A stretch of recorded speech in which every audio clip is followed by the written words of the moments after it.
قدرت کا عجیب کرشمہ۔ مولانا مفتی محمد تقی عثمانی رحمۃ اللہ علیہ فرماتے ہیں کہ ایک مرتبہ میں جنوبی افریقہ کے کیمپ ٹاؤن کے علاقے میں ریل گاڑی پر سفر کر رہا تھا۔ راستے میں ایک جگہ پہاڑی علاقے میں گاڑی رک گئی۔ ہم نماز کے لیے نیچے اترے۔ وہاں میں نے دیکھا کہ ایک خوبصورت پودا ہے۔ اس کے پتے بہت خوبصورت ہیں اور وہ پودا بہت حسین و جمیل معلوم ہو رہا تھا۔ بے اختیار دل چاہا کہ اس کے پتے کو توڑ لیا جائے۔ میں نے جیسے ہی اس کے پتے کو توڑنے کے لیے ہاتھ بڑھایا تو میرے جو رہنما تھے وہ ایک دم زور سے چیخ پڑے کہ حضرت اس کو ہاتھ مت لگائیے گا۔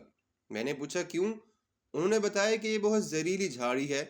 اس کے پتے دیکھنے میں تو بہت خوش نما ہیں، لیکن یہ اتنا زہریلا ہے کہ اس کے چھوٹے سے انسان کے جسم میں زہر چڑھ جاتا ہے، اور جس طرح بچھو کے ڈسنے سے زہر کی لہریں اٹھتی ہیں اس طرح اس کے چھونے سے بھی لہریں اٹھتی ہیں۔ میں نے کہا کہ اللہ کا شکر ہے کہ میں نے ہاتھ نہیں لگایا اور پہلے سے معلوم ہو گیا۔ یہ تو بڑی خطرناک چیز ہے، دیکھنے میں بڑی خوبصورت ہے۔ پھر میں نے ان سے کہا کہ یہ معاملہ تو بڑا خطرناک ہے، اس لیے آپ نے مجھے تو بتا دیا جس کی وجہ سے میں بچ گیا، لیکن اگر کوئی انجان آدمی جان بوجھ کر یا کوئی انجان آدمی اس کو ہاتھ لگائے گا تو وہ مصیبت اور تکلیف میں مبتلا ہو جائے گا۔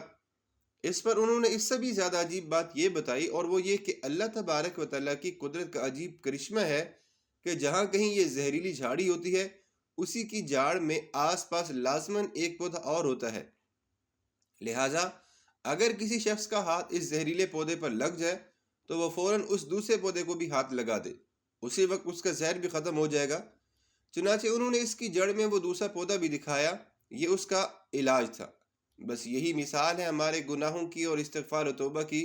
ہم جہاں کہیں اپنے گناہوں کے اوپر ہمارے اوپر زہر چڑھ جائے گناہوں کا تو ہم فوراً توبہ استغفار کر لیں، اسی وقت ہمارے گناہ کا زہر اتر جائے گا۔